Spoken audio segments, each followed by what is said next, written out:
Let the words of my mouth and the meditation of my heart be acceptable in thy sight, O Lord, my strength and my Redeemer. Amen.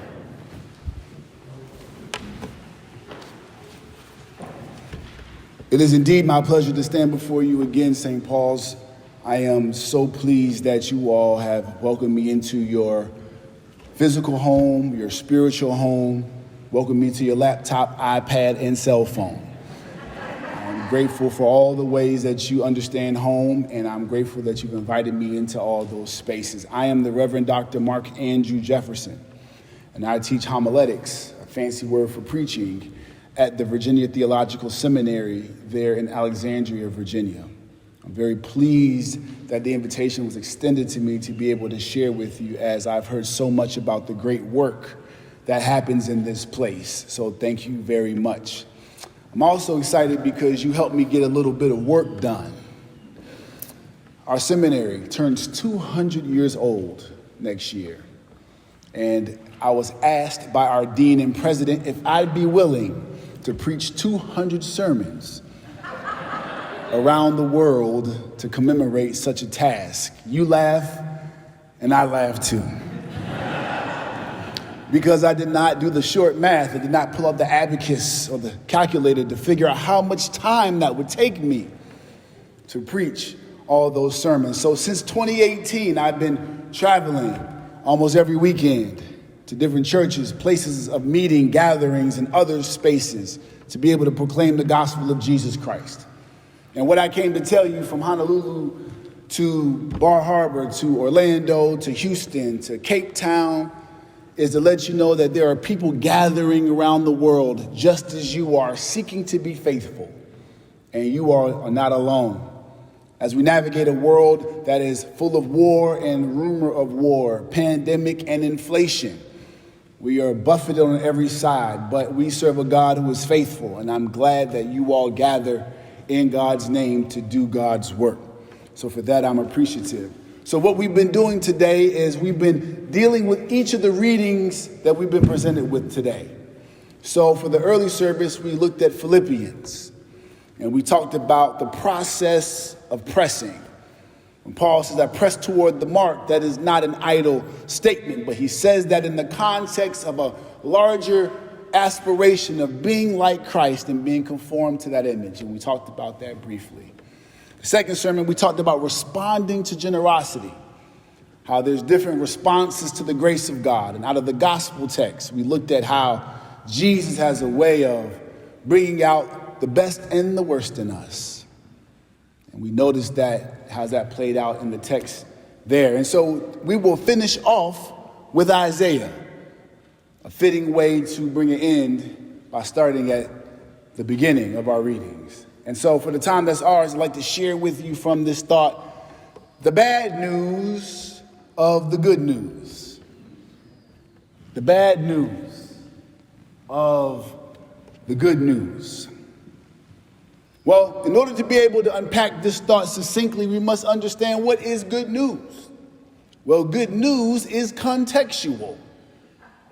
Good news depends on who's giving it, who's listening to it, and who benefits from it. So this notion of the good news takes a particular stance based on who's proclaiming it, where, when, how. So when we talk about the gospel being good news, it must be good news to someone. Hence, it's also bad news to others.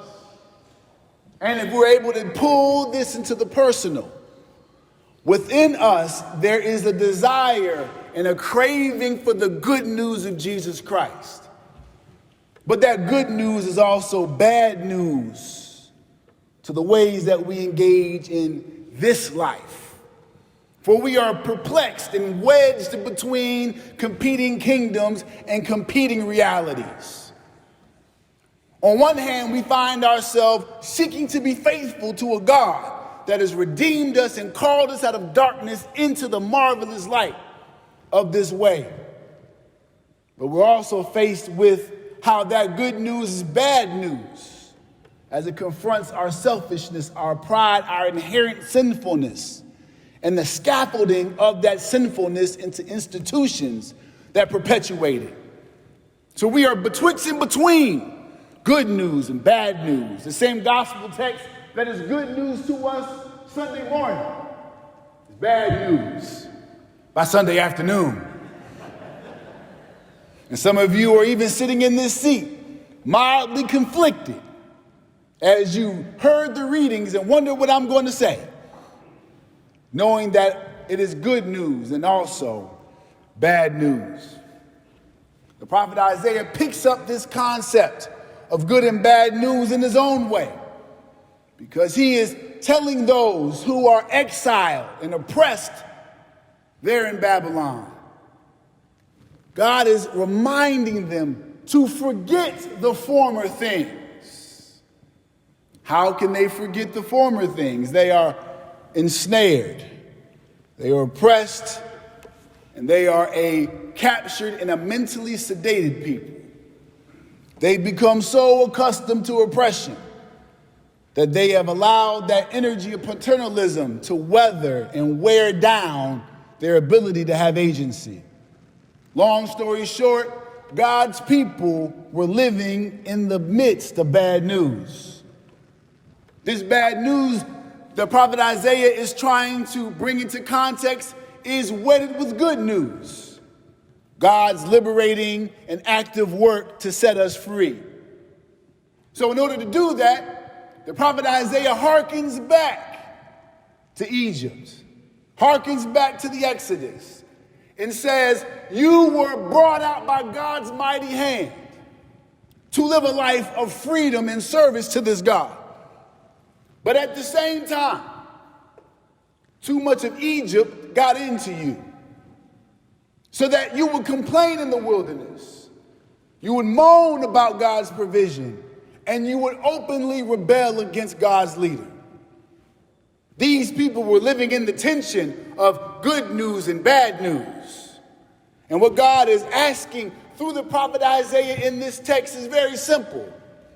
Do you not perceive what's going on? God is doing a new thing. God has done new things in the past. Isaiah says God has made rivers in the wilderness. God has turned the natural forces that worked against you into forces that work for you. God has proven that the bad news of your life is not the end, but it's the beginning for God's good news. And that makes me smile, because there are times when we look at our life and see how we've been ensnared and ravaged by sin, ensnared by selfishness, concerned with only ourselves, and we've not been able to perceive a way out. But this God has said to them through the prophet, I have done new things in the past, and I am doing new things in your present. But can you perceive it? What a question. Can you perceive it? Are you able to perceive it? Do you want to perceive it? Because that question brings about the tension. We are on one hand buffeted by God's good news of setting us free, inviting us to a life that is a life of generosity and peace. But it's also a bad news because it calls our actions into question. The people in the text in Isaiah were living under the shadow of empire. They found themselves, on one hand, embracing the system that oppressed them, but on the other hand, facing the reality of God's pre-made new way. But it's up to them to perceive it. That perception is very interesting, because as we turn our attention to the gospel, we see that God is intervening in a new way. The Gospel of John begins, in the beginning was the Word was with God, and the Word was God. God taking on flesh, becoming one of us, and humbling himself to not just be a human. He could have been a Caesar, a procurator, a governor, an oligarch of the day. He could have been someone of power, in this world. But it seems strange, even blasphemous, that the scandal of the incarnation is that God became not just one of us, but one of the lowliest ones of us. This God, enfleshed, encased in our reality, is therefore intervening in how we live this life and the possibilities that this life brings. How do I know this? Because in chapter 11 of this same book of John, death, humanity's great foe and constant companion, is on the loose. And it grabs Lazarus' soul and his body to the point in which Jesus went from saying that Lazarus is sick unto death to now Lazarus is dead. And chapter 11 wages on as we see people wrestling with God, the ways of God, the timing of God, and even does God care at all? But Jesus shows up, intervening in the bad news of death by offering good news, which is life. Not just life eternal, but life in this life, as Lazarus becomes a recipient, even evidence of God's intervention in our bad news. So death is not the end, my friend. If anything, death is a stop through. And Jesus evicts the smell of rigor mortis and the grip of death to offer Lazarus this invitation to life. But life is problematic for those who are in the business of death. For as soon as he raises Lazarus, there is a commotion amongst those in leadership, those who are responsible for holding society at bay, for those who are responsible for maintaining social order, because they recognized that this Jesus is upending things.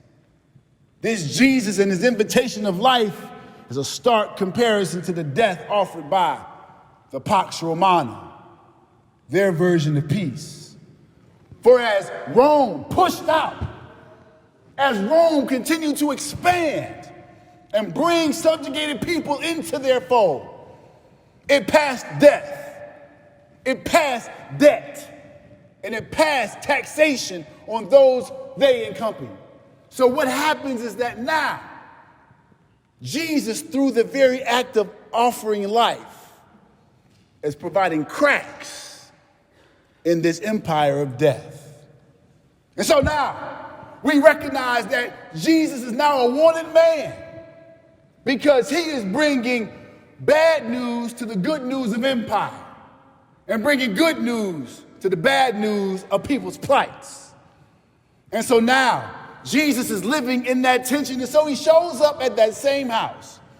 Mary, Lazarus, and Martha. And Jesus is there, and Mary offers something sweet. She offers a gift so rich that it becomes good news to Judas's bad news. She offers a gift so expensive that it changed the disposition of the text. So Lazarus was there, Martha's there, Mary offers the gift, and now Judas is upset because he's trying to manage a miracle.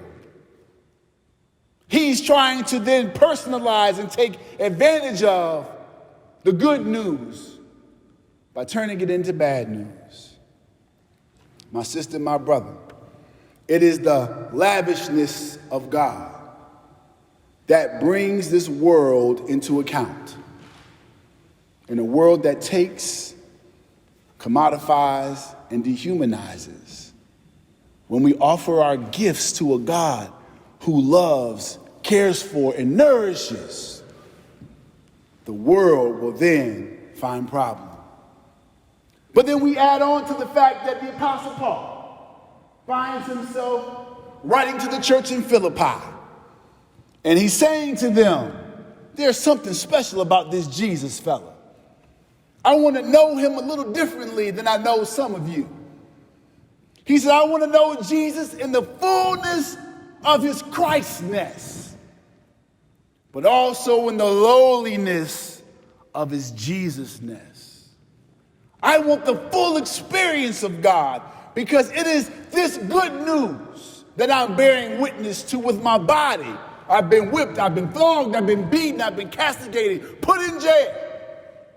But at the same time, I can't stop talking about Jesus. These realities bring us to a place where we must reconcile our own self. We live in a world that provides us tremendous comfort, but it also is a world of discomfort. War has ever been and shall be, but we are still awakening to the brutality and the depth of that depravity. The self-interest that governs our days still is in control. But Jesus is offering this new way, this new invitation to turn the bad news of the murkiness of our days and to part the overcast clouds of our reality. And he wants to shine the sun through. But we've become addicted to darkness. So what's the good news, preacher?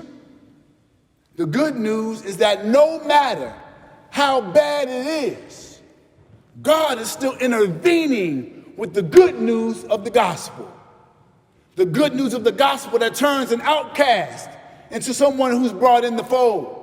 The good news of the gospel brings in those who did not find a way in. The good news of the gospel is that the metastructures that govern our days are not the only ways that we can attend to this life. What blesses me is not who's the president, who's the governor, who's the mayor. The blessing was touched on briefly in our session in between services. The good news is that he shall reign forever and ever. Not an oligarch, not a CEO, not a president, but he shall reign forever and ever. Not death, not disease, not sickness, but he shall reign forever and ever. When I look at my life and I see the way that it's going and I wonder how is God going to bring something redeeming out of my life, I can have hope because he shall reign forever and ever. So as we wrestle with the competing news of our day, the bad news of what we call news and the good news of the gospel, I came to tell you and leave you with this fact, that he shall reign forever and ever. And if you meet that God who reigns forever and ever, bad news can never stay bad, and good news will be good news forever. Amen.